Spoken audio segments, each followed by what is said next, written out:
Hi everyone, welcome to the live stream. Good morning, and special hello to our participants in the CZITT AI Energy Hackathon 2026. Today we have a very special presentation brought to us with the support of Paria Fuel Trading, and we have with us the chairperson, Ms. Nyree Alfonso, ably supported by General Manager Nazim Mohammed and Ms. Narissa Fivek, who is the lead for communications and marketing at Paria Fuel Trading. This is another in our series of presentations in preparation for the hackathon, and we are covering in these sessions some of the technical skills that are required to be successful in the hackathon and onwards in your careers, as well as some of the softer skills and leadership and training. And today we especially happy to welcome Ms. Alfonso, who has a long career for her apparent young age in the industries and in maritime law. And she will be introduced formally by Ms. Narissa Fivek. I hand over to Narissa. Okay, so thank you, Mr. Baldev Singh. Good morning, all. So I'm Narissa Fivek from Paria Fuel Trading Company Limited, the communications lead. And it is a great honor to be able to introduce our chairperson of the board of directors, Ms. Nyree Alfonso. She's currently the managing partner of ND Alfonso and Company and a distinguished attorney at law with 36 years of experience in commercial, maritime, insurance, and public law. She is called to the bar in Trinidad and Tobago, the OECS, St. Kitts and Nevis jurisdiction, Guyana, and Grenada, and most recently to St. Lucia. Ms. Alfonso holds a LLB from the University of the West Indies, a master's in law in commercial and corporate law from King's College London, and a postgraduate diploma in maritime law, Merit, from Lloyd's Maritime Academy. She is also an accredited director.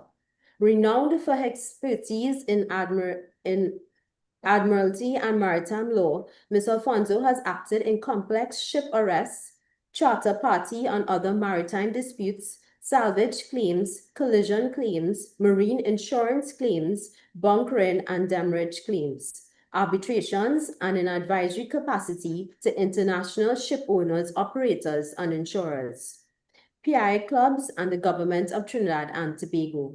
Ms. Alfonso has extensive experience in ship acquisitions and sales. She has also served at the board level in the public and private sectors, including as chairperson of the First Citizens Bank Group. She is currently the chairperson for Paria Fuel Trading Company Limited and remains a leading advocate for the rights and protection of seafarers across the region and internationally.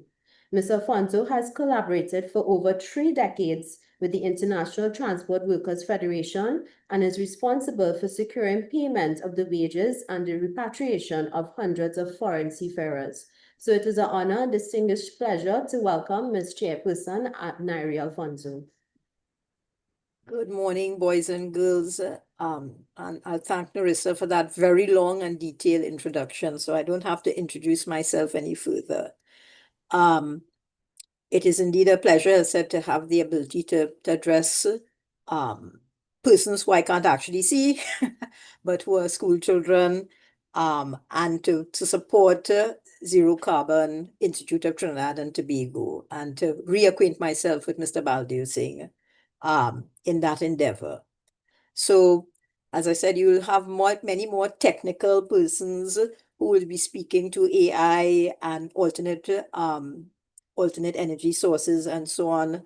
I wanted to link it to the area that I am more comfortable in the maritime sector, so that a lot of what comes into Trinidad and Tobago and what leaves Trinidad and Tobago and the region and the world, for that matter, is carried aboard various types of vessels. And they're one of the biggest consumers of fuel, of course, far greater than a truck or, many thousands of cars. So that one of the areas one of the industries that has explored different types of fuel sources aside from the normal hydrocarbon-based type product, which is like marine gas oil, marine diesel oil, HFO, which is heavy fuel oil, very dirty fuels, by the way, that are major pollutants. So one of the industries that has always looked to cleaner fuels has been the maritime industry. And one of the reasons it's not necessarily altruism, that many European countries and as well as America at a certain time would have prohibited vessels from coming into their ports, burning that thick black smoke that sometimes you see emanate out of a vessel. They allow them to burn those heavy fuel oils out in the open seas, but not in the ports. So they don't want their national territory to be polluted, and so that the maritime industry would have shifted, at least in port, to cleaner burning fuels, lighter diesel oils, and they've continued to explore certain things like ammonia. So that I'd asked Jordana, we've had a vessel come here. I wouldn't even bother with the first name, but her shorter name is the Green Pioneer. So that vessel came into Trinidad earlier in the year, having left the COP summit in Brazil, and made a port of call in Trinidad and Tobago, stayed about a week, and people like me were invited to see the vessel, but never made it.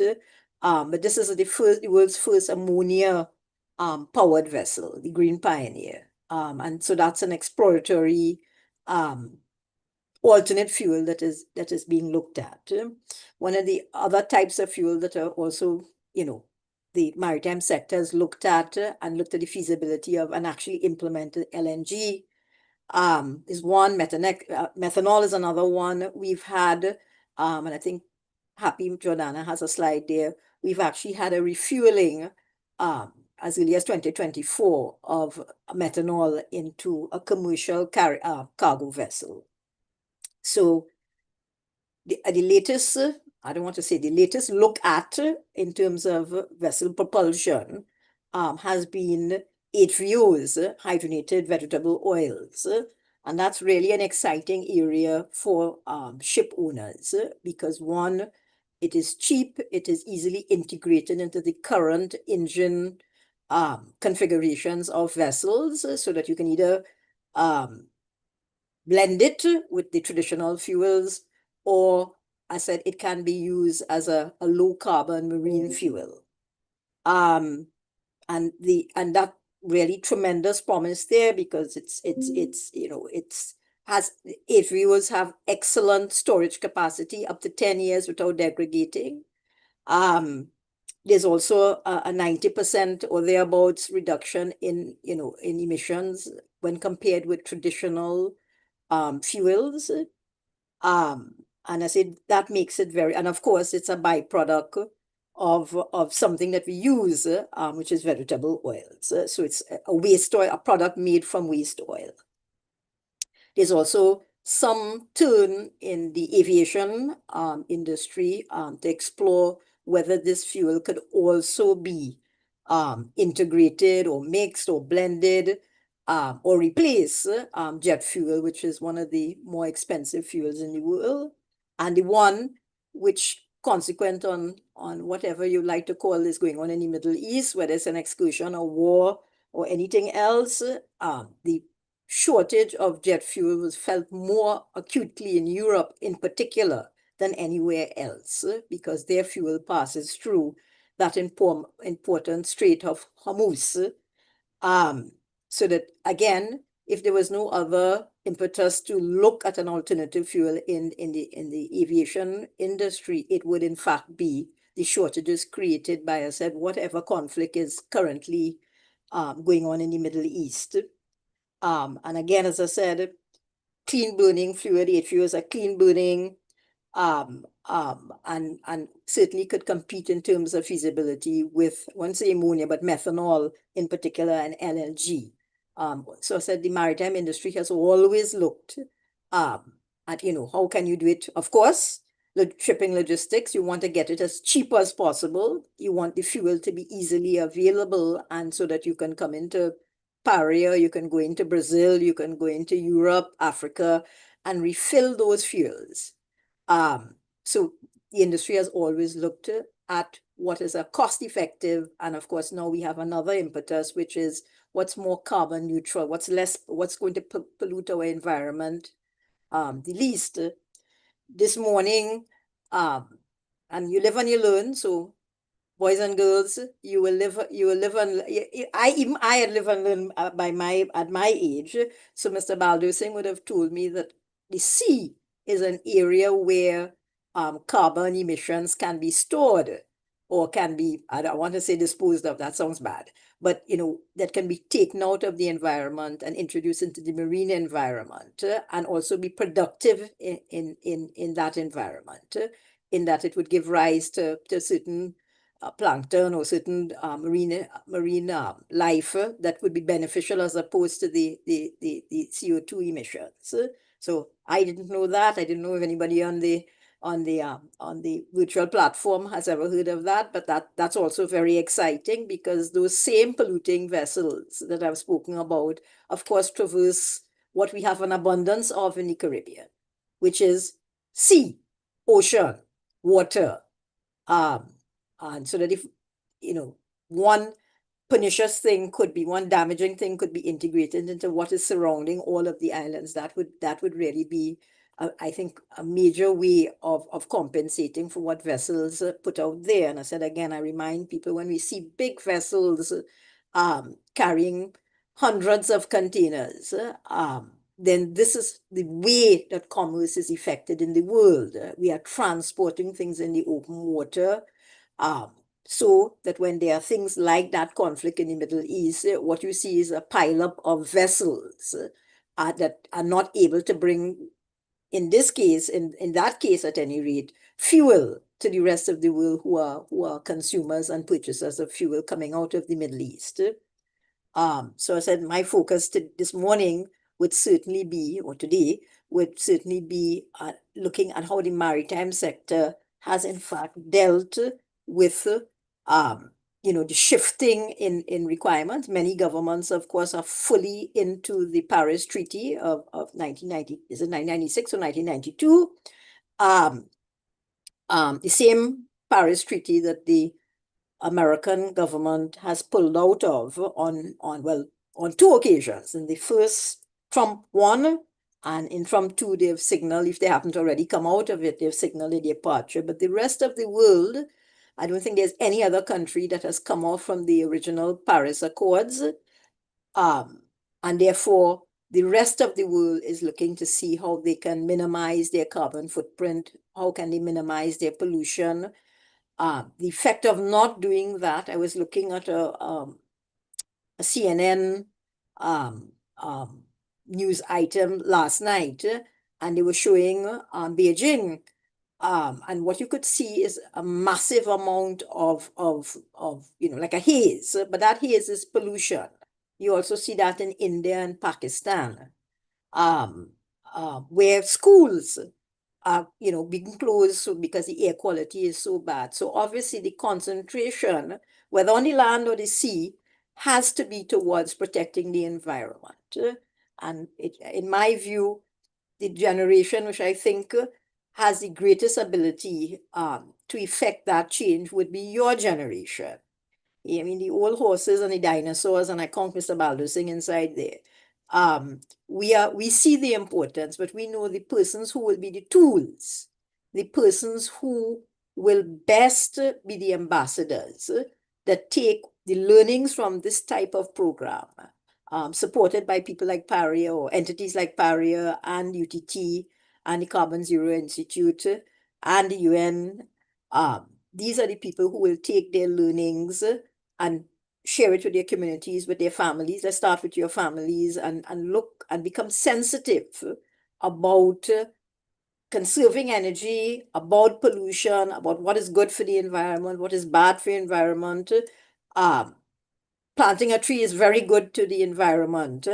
Burning waste is not good. And one of the things that Paria has done as well, never mind we're an oil company, we have been supported. Nyree, what's the name of the seedling who we partnered with? The Shaw Foundation. The Shaw Foundation, right. So that is Professor Hussein. Yeah. So we've partnered with the Shaw Foundation where we give out thousands of seedlings, which are trees, which are seasonings, so that people have that hands-on ability to, as I said, in your own homes, your own backyards, to plant a tree, to plant greenery, which of course all the technical people, I'm not a science person because at 3 I told my parents I wanted to be a lawyer. But even by my standards, I know if you plant trees and greenery, that also assists in your carbon dioxide and in getting rid of your carbon dioxide, all the things that contribute to carbon dioxide. I hope all the students on this are far more attuned to a science background, because I should say the current ethos with AI and all of these things that we are speaking about and carbon zero and reducing pollution and so on requires a science background. It also requires, Jordana, my young associate, has reminded me, lawyers will find their way in there somewhere. By which, as I said, you would need persons who are attorneys who are good in the energy sector, in finance, in drafting certain arrangements, and integrating other types of energy into our grid. So Trinidad and Tobago, for instance, has one of the largest solar, if not the largest solar farm in the region, not in the world, but in the region, in Brecon Castle. So we're generating, well, I think it's 92 megawatts of power that can join our grid, which is our grid will be powered by natural gas by and large. And in the region, it is either by natural gas or by very dirty fuels. So Guyana is an example. Guyana uses heavy fuel oils to generate much of their power. And that itself is, I say, a very, very dirty fuel that will pollute the environment. So going forward, as I said, Trinidad government has committed as being signatories to the Paris Agreement and having ratified it as well, have signaled their commitment to reduce greenhouse gas emissions by 15% by 2030.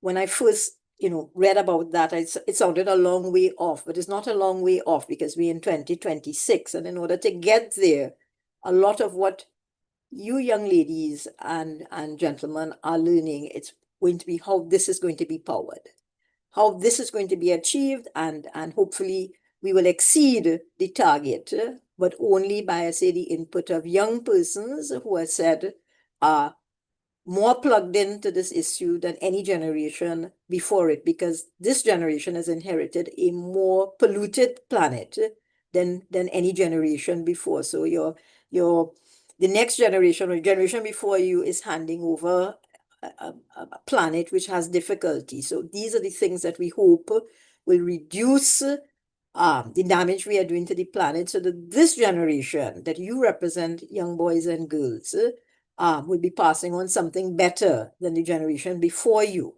would have passed on. We hope, and I know, all young people are climate warriors, because I think you still have all of the hope and all of the optimism that youth brings with it.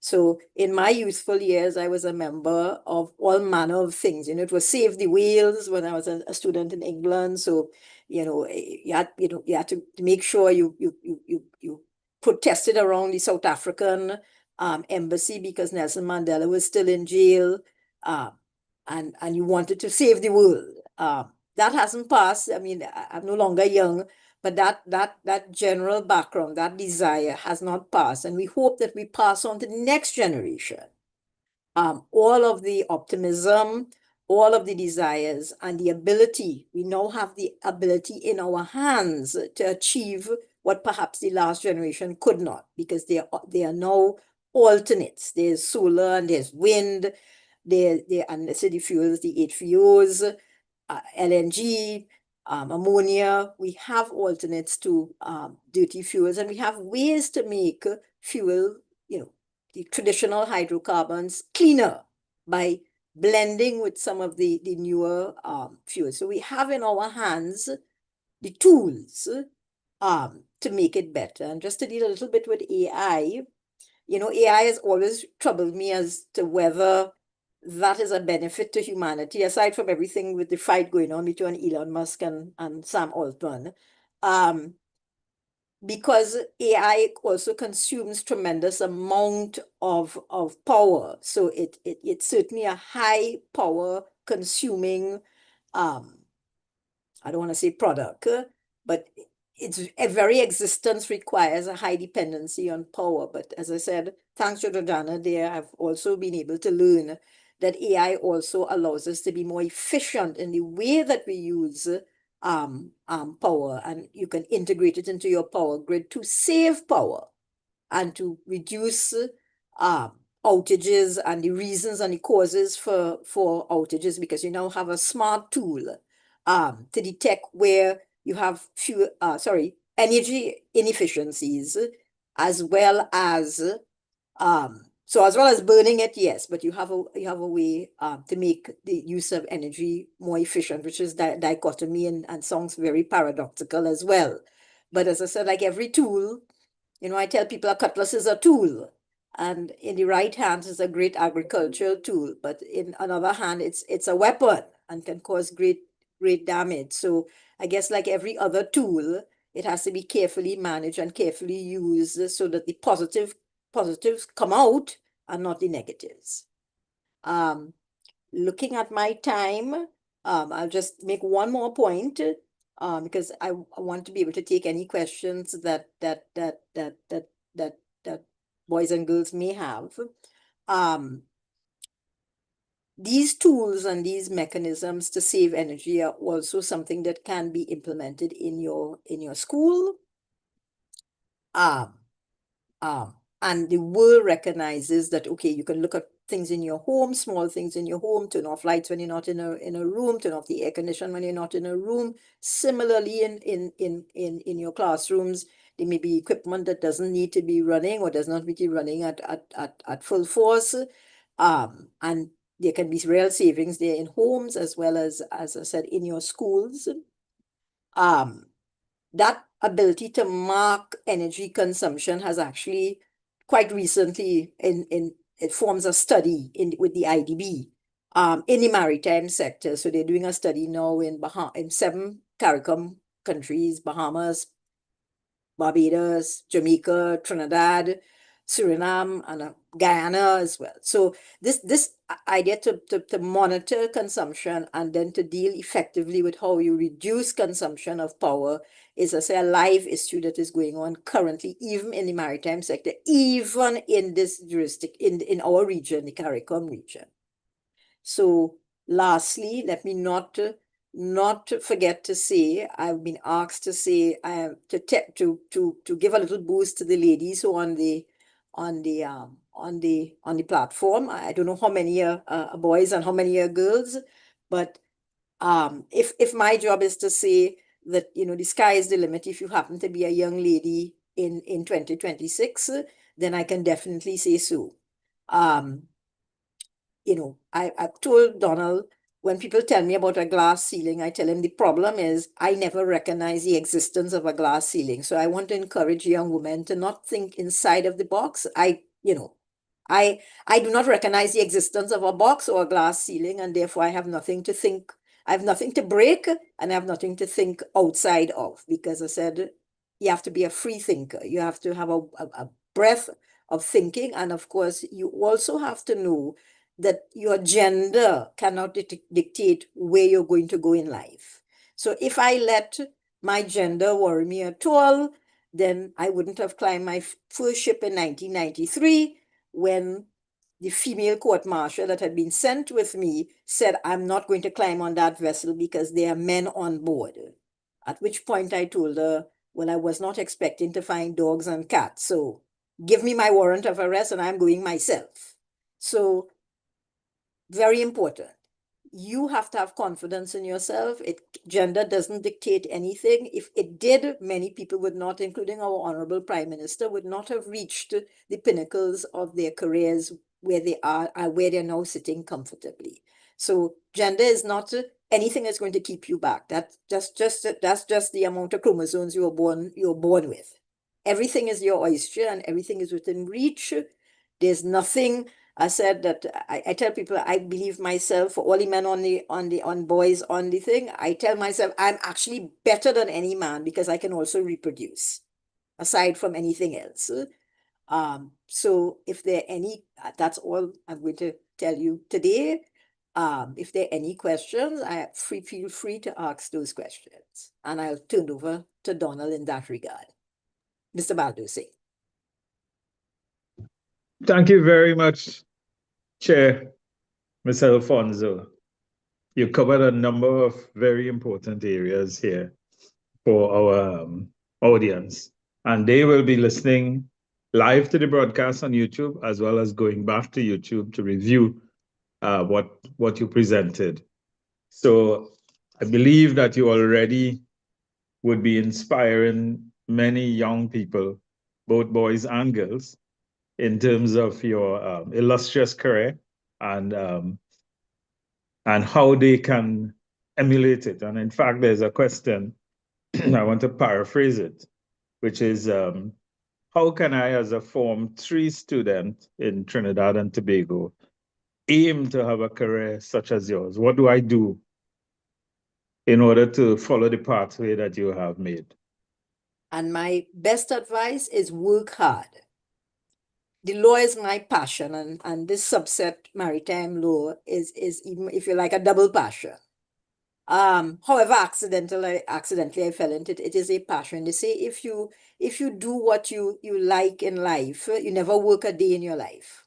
So the first thing, when I was in school, I thought, oh my God, these people are killing me with work. That was both high school and LLB and LEC and LLM and so on. But those are the easy days, boys and girls. Very much the easy days.